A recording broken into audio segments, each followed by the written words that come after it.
Ers graddio yn Aberystwyth, y tri peth sy'n aros yn y cof am y Prifysgol. Y gyntaf, y cyfeillgarwch oedd rhwng ni fel myfyrwyr a'r darlithwyr, achos bod yr adran yn weddol fach, oedd e'n hynod o gartrefol, a ni'n cael cyfleoedd i drafod pethau yn fanylach, a cyfleoedd i fynd jyst i noco'r drws gyda darlithwyr a siarad yn ddyfnach os o'n i eisiau. Y cyfle hefyd i fynd ar lleoliadau gwaith, y profiad gwaith, oedd hynny fel rhan o'n cwrsi yn rhywbeth gwerthfawr i fi.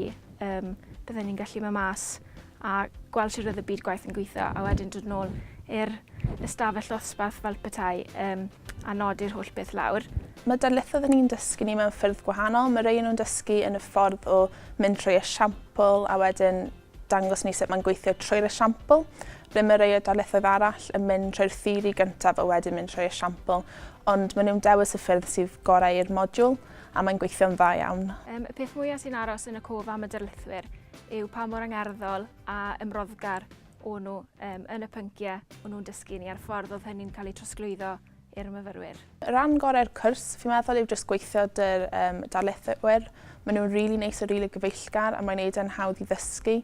Mae hwn yn hefyd yn wir gyda fi'n siŵr lot o bobl arall yn y brifysgol, nid dim ond yn yr ysgol fusnes. Ond mae'n y dan gorau i fi o bod ar y cwrs yw cael darlithwyr rili neis a rili gyfeillgar. Maen nhw'n helpu chi dy unrhyw beth os chi'n stycar a maen nhw jyst yn neis i siarad a fyd. Mae'r llyfrgelloedd Huw Owen a Llyfrgell Genedlaethol sydd ar garreg y drws wedi bod yn hynod ddefnyddiol i gallu edrych trwy'r holl lyfrau, yr cylchgronau, cyfnodolion a'r deunydd digidol hefyd.